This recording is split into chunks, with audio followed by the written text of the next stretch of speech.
Okay, well, welcome everybody to Conversations on Species Credits. My name is Doug Bruggeman. I'm the host. I'm the founder of Ecological Services and Markets, and I've been hosting this webinar for well over a year now to shine a brighter light on credits for endangered species.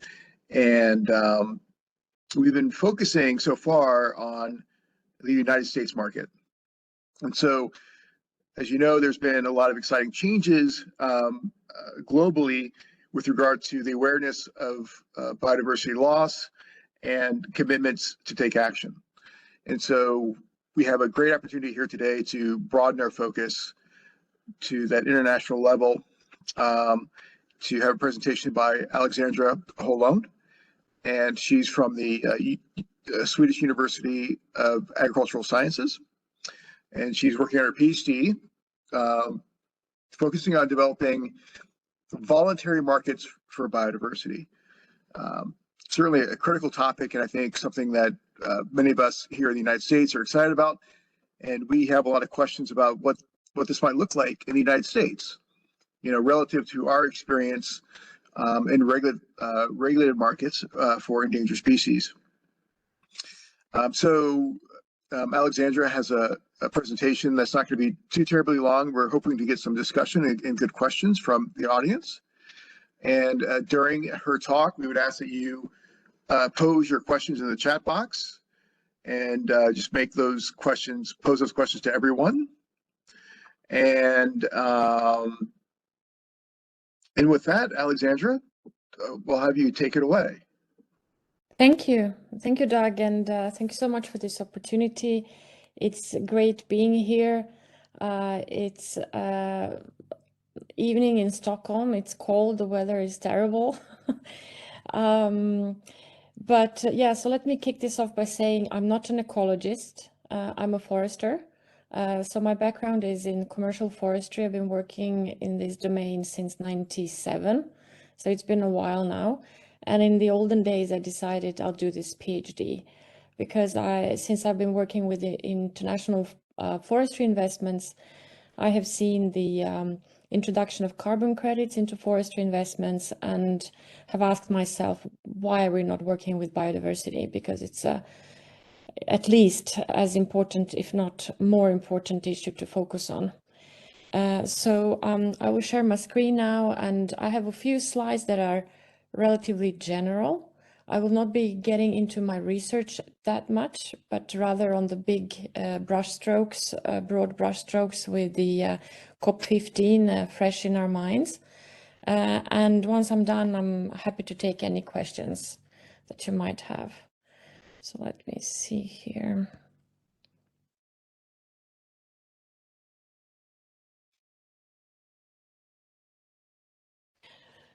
So as Doug said, I'm a PhD student. I am in my second year, basically, so at least 2 more to go. So I'm by no way near the end and haven't published anything, I have to say. But as I said, let's focus on what's been going on the globally with regards to biodiversity. So we've had the COP15 in Montreal in December. I actually went there. Maybe some of you also have been there. It's been, to say the least, very exciting couple of weeks. And as you know, the outcome of COP15 has been quite ambitious, with the goal to protect at least 30% of land and sea by 2030, as well as restore at least 30% of degraded ecosystems by 2030. And there is also a clear reference that financing for nature should be increased through leveraging public and private sources, and biodiversity credits have been specifically mentioned as one possible way to do this. What I take with me from the Montreal weeks is the participation, relatively broad participation from the corporate side. And before we even got those set targets that I just now mentioned, there was a time that was rather dramatic where no decisions have been made. And I've heard many corporates come out and say that whatever the governments come out with, we want to do this. So whether there is government support or not, we want to work with financing of biodiversity in some way or the other. So for me, that was something very new to see this very clear corporate commitment. But where are we today? So how is global biodiversity finance today? So generally speaking, the vast majority of finance comes from government budgets. So the statistics I've got is that around 83%, let's say 80% of all investment in biodiversity conservation comes from governments, and the rest is supplied by the private sector. We know also that we have a vast need for financing of these ambitious goals that have been set in Montreal. So it is clear that more finance that we have today needs to be poured in, and that is not going to come from government. So there needs to be a way to involve the private sector. And I'm sure you have seen this graph, the financing gap graph, that states that around $700 billion annually that we have to restore nature, basically. And if we take away the harmful subsidies, we land at around $600 billion annually. This funny cartoon is, to me, saying it all, that if we leave everything to the government funding, there won't be much of nature left. So why are we, when we see this tremendous opportunity for the private sector to get involved in financing for biodiversity, why isn't it happening faster, you might ask? And I will get there, so there will be a little cliffhanger here. And before I go further, let me say this. When I started my research, I have actually been looking a lot at what you guys are doing over there in US. So, and I know that you guys are looking at what we are doing here in Europe. So it's quite funny, actually. I think we have a lot to learn from each other. Personally, I'm quite impressed with what you have, how you organize your biobanks. I think that is something we could work more with here. And I know that you're looking at some stuff that is going on right now in European Union. I'm not an expert in this, but I think, again, that we can probably learn a lot from each other by this type of exchange like we have tonight. To quantify the biodiversity credit market, and these numbers here are huge. Basically a back of the envelope kind of calculation, saying that it can be anything between, let's say, 20 to 40 billion US dollars per year, 2050. And there are also attempts to quantify what the credit price might be on this voluntary market. And how this has been determined is basically looking at what are the voluntary carbon credits priced at, and what is the premium for the biodiversity component of those carbon credits. And we know that the most important carbon credits are the blue carbon credits, the mangrove projects and such. They are traded at premium. So that gives us basically the lowest price of the biodiversity credit that we can kind of start looking at. And that is something between, let's say, $20 to $40 per hectare and year. So, as I said, so there is this huge potential, and there are some transactions that have been going on even before Montreal. So we know that the markets are emerging, but we still lack global and scalable voluntary scheme that people can fall back to and say these are the rules. But we do have a number of voluntary methodologies. There is a group, all of these groups that I'm listing here are small businesses really, or consultancies working with ecological restoration in one way or the other. We've got Terrasos in Colombia, Value Nature in South Africa, Operation Wallacea in UK and in some other countries as well.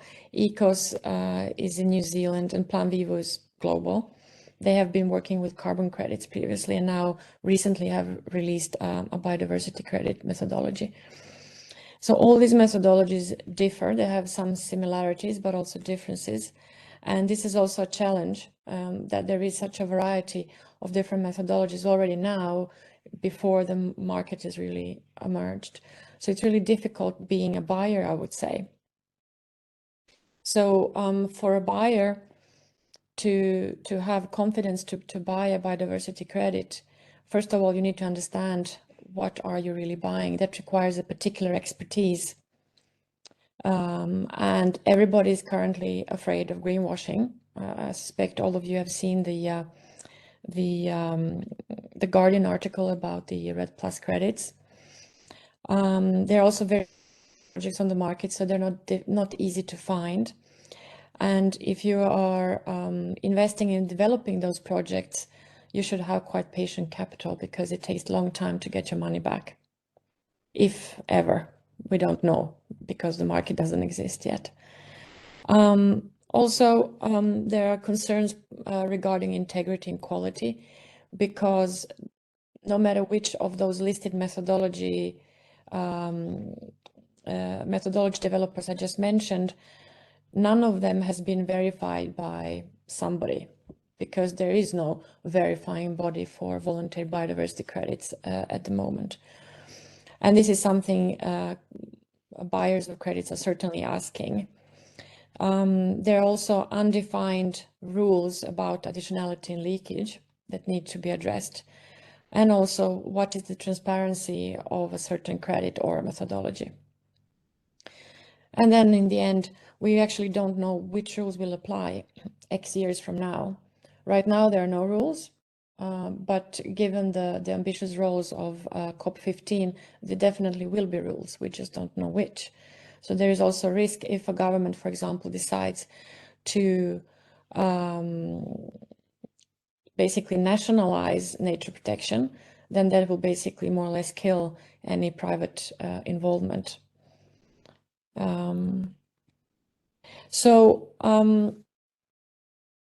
The reason I went to Montreal was to represent the Biodiversity Credit Alliance.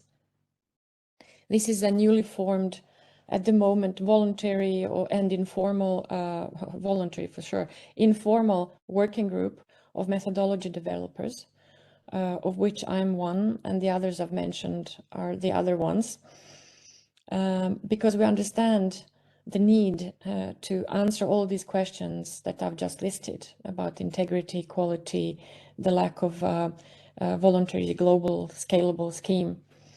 And we understand that nobody else is going to do this for us. So we've decided to move forward. We got some initial funding and thankfully support from UNDP that enabled us to introduce this opportunity at COP15.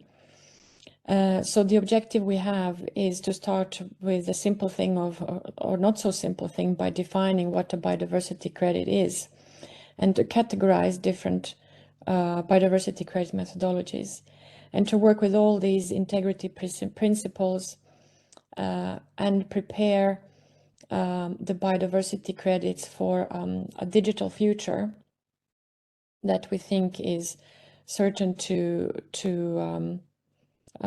follow. And also very important part of the Biodiversity Credit Alliance work is to actually establish a peer review mechanism to certify standards and methodologies, so that this emerging market will have confidence in the product we are selling. And the ambition is to, with time, establish an index of all credits that have been issued under these principles, so that the buyer can go and look which projects have been produced according to these global principles. And also during this work of a couple of months now, we have established a community of methodology developers, which is actually growing for every day. And not only that, we have a number of other members who come from different parts of the value chain. We have universities, we have the market enablers such as TNFD, the World Economic Forum and such. This slide just shows some of the members and partners. And as I said, that there is an influx of members, so we are currently organizing ourselves in working groups, so that each working group can focus on specific issues. So, for example, one working group is currently working on the definition of the biodiversity credit, and other ones are working on the governance principles for the Biodiversity Credit Alliance and such. So all of this has to be in place, and it's not at the moment. So it's a very nascent work, but we believe very important. So to come back to this basic question of what are biodiversity credits, this is the definition that we started off with, that we're currently developing. And believe me, it's more complicated than you would think discussing a definition. But basically, a biodiversity credit has to be able to be measured, tracked, and followed over time in order to be sold to raise funding for biodiversity conservation. There is a lot of attention that has to be paid for the local communities that are living on lands that a biodiversity credit is being produced on, and this is particularly important in developing countries. A very important issue that has been discussed and adopted is that a voluntary biodiversity should not be used as an offset. Making sure that everybody understands the difference between an offset and a voluntary biodiversity credit. The confusing thing is the word credit. Some people might get other connotations, but we have chosen to keep the word credit, to keep the parallel to the carbon credit, because it's been already traded on voluntary markets. The question we have got is, well, if a biodiversity credit is voluntary and cannot be used to offset or compensate for actions, why would anybody buy it? So I'm coming back to that. Oh, here it is. So why would anybody buy it? So within European Union, at least, but I believe also globally, there is a shift towards corporate reporting on the footprint of businesses on climate, and from this year in European Union at least, also on biodiversity. And our theory is that once businesses start reporting on the biodiversity footprint, they will not stop there. Most of them will not, and definitely not the ambitious one. They will realize that this is our footprint, and they will apply the mitigation hierarchy, trying to take that footprint down as much as possible, but it will not be possible to take it down to 100%. And therefore there will be attraction to look for ways to invest in biodiversity conservation that they don't have to have on their books, but they will be able to show that by a certain action they are contributing to their nature positive footprint overall. And I would like to close off this short presentation with a graph that I normally use when I'm talking about forestry investments, and I think it can be illustrative for other, let's say, natural resources. So what I'm talking about when I'm talking about biodiversity credits and forestry is that a modern forestry investment must have several cash flows. Today, a forestry investment has two cash flows. The biggest one is from the sale of wood, harvested wood. And there is also a cash flow, small cash flow coming in from carbon credits. And this is how a forest plantation basically is optimized towards. But if nature has a value, then an owner of a natural resource, for example, a forest, will start optimizing the forestry operations or the management of that forest towards the cash flow it can produce. So if we price biodiversity credits equally to carbon credits, at least, we can possibly reach 2% more in return from forestry investments. So my belief is that this is the movement we're going to see in the future amongst, let's say, institutional investors, that there will be a shift towards a more biodiverse-oriented forest management. And also, I believe that this is what we will see in other sectors, potentially also agriculture. Yeah, so I think landowners, big landowners, are possibly going to see opportunities to develop biodiversity credits on their land. Potentially, we might see biobanks for voluntary biodiversity credits. I think that will be fun to work with. So I'm closing off here. And Doug, I don't know if you've got any questions so far, but I'm happy to take any.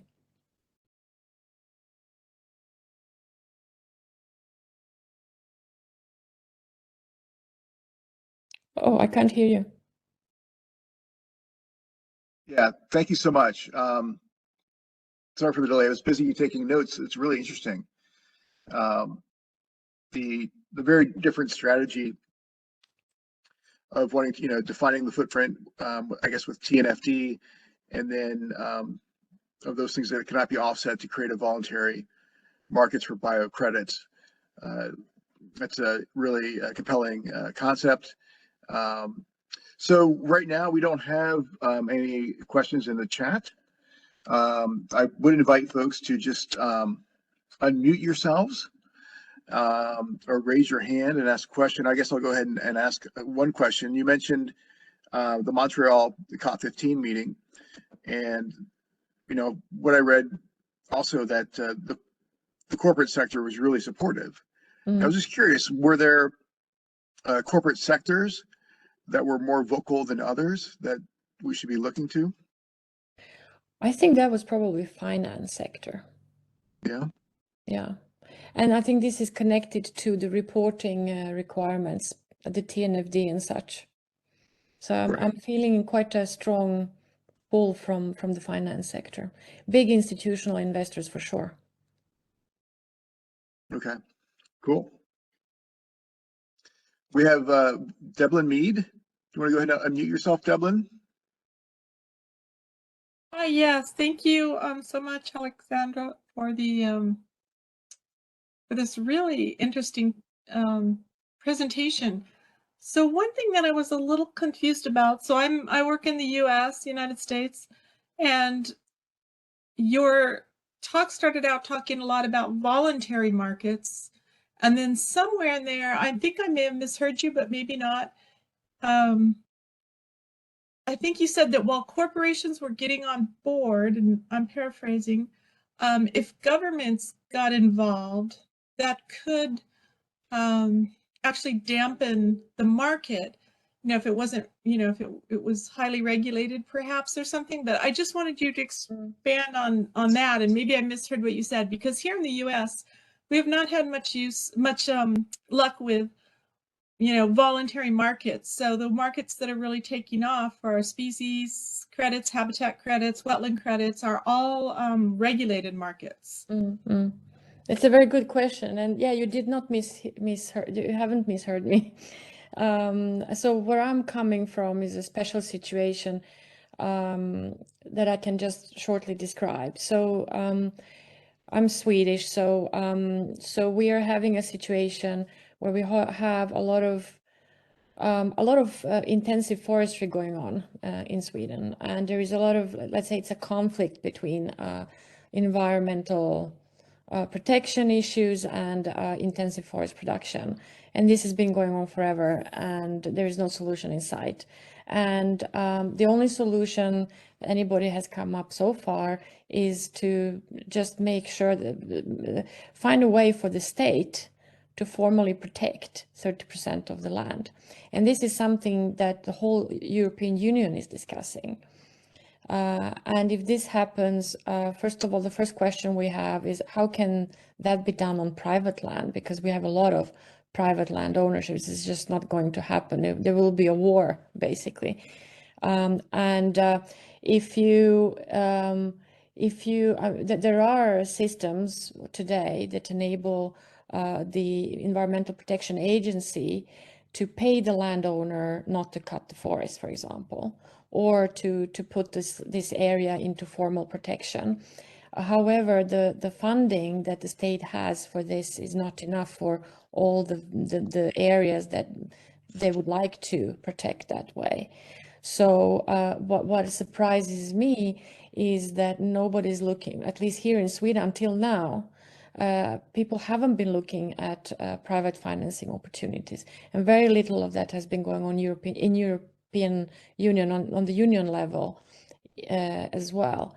I do agree with you that in order to attract private capital to invest in any kind of biobanks, whether they are regulated or voluntary, there need to be rules. And the best way to create market confidence would be if the state got involved in that and said, these are the rules.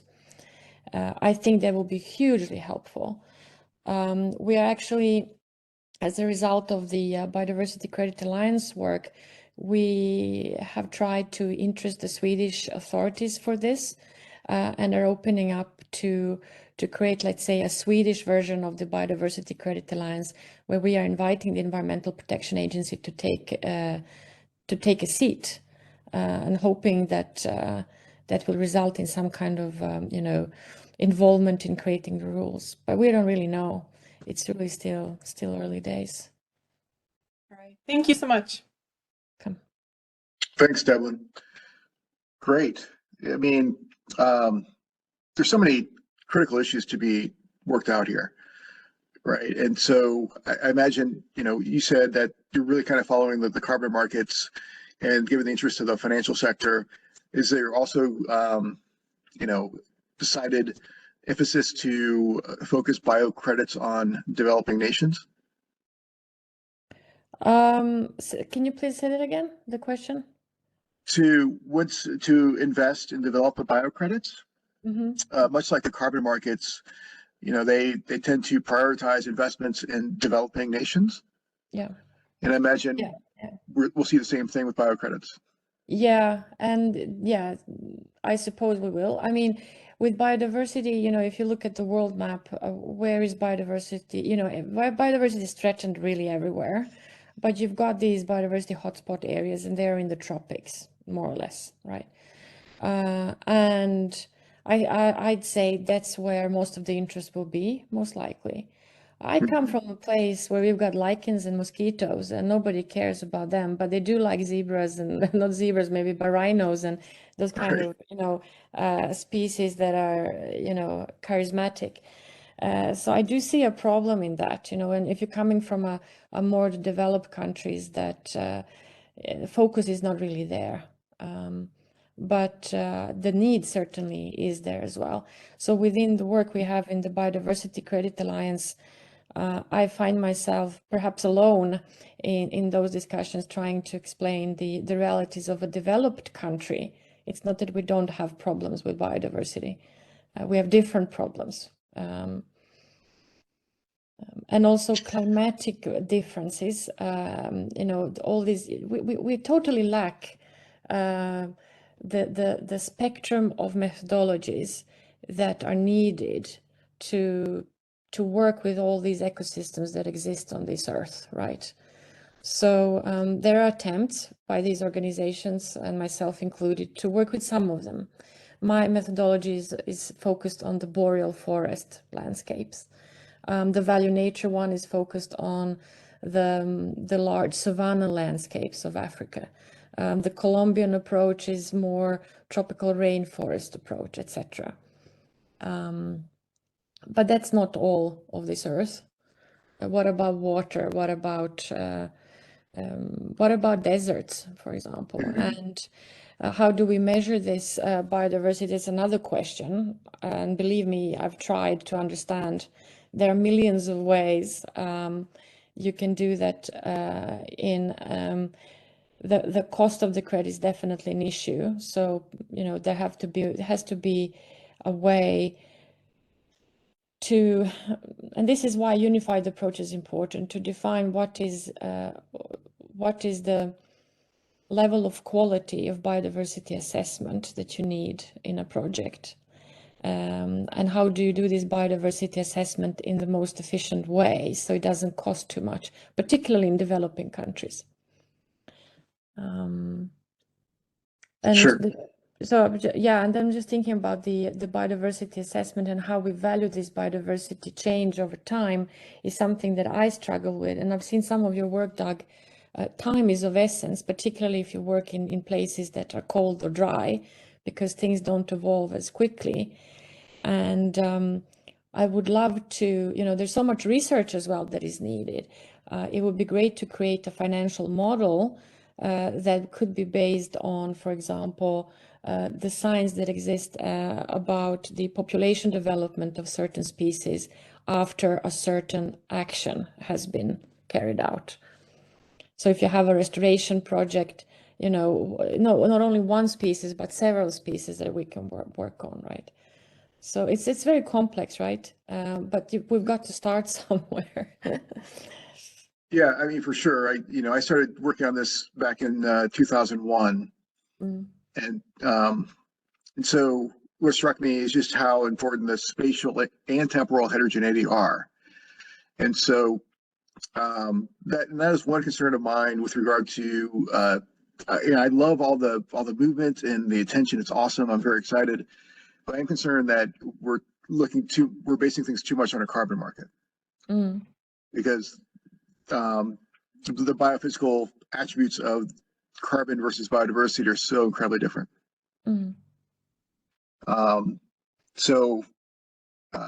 Love with the movement. It's just finding a good paradigm.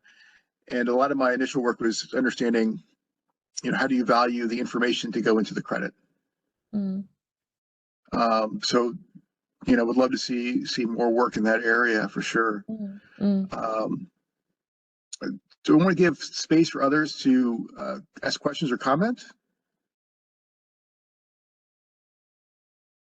I know we've got a lot of experienced folks on here, so. Okay, well, I think this is exciting for us, and it's a critical watershed moment, really, in terms of mainstreaming biodiversity. And so I'm sure we're all going to be watching your work and the work of others with great detail as things move forward. And Aleksandra, do you have any closing comments you want to share? Well, I think I would, if you have interest in this topic, keep an eye on the Biodiversity Credit Alliance. At the moment, things, not much is happening on the web page, but behind the web page, there's a lot of work going on. So that web page will be updated from time to time. I would also like to give, there is a report by it's called the Inevitable Policy Response. You can Google it. That can be a good read because it does look at the combination of the carbon and biodiversity credit approach in the nature-based solutions projects. That some of the Ledsen, men jag hittade inget. I'm so sorry. Okay. This is my telephone speaking to me. This is some of the slides that I've presented here tonight are from that report. So that will be some good reading for you. And also the methodology developers I mentioned, you can just Google them. Some of them have their methodologies open source so that you can look them up if you're interested. Yeah, for sure. Well, gosh, thank you so much. And You're so welcome. and we'll stay in touch, and hopefully we'll see you here again. Yeah, thank you for this opportunity. All right, take care. Thank you. Bye. Bye.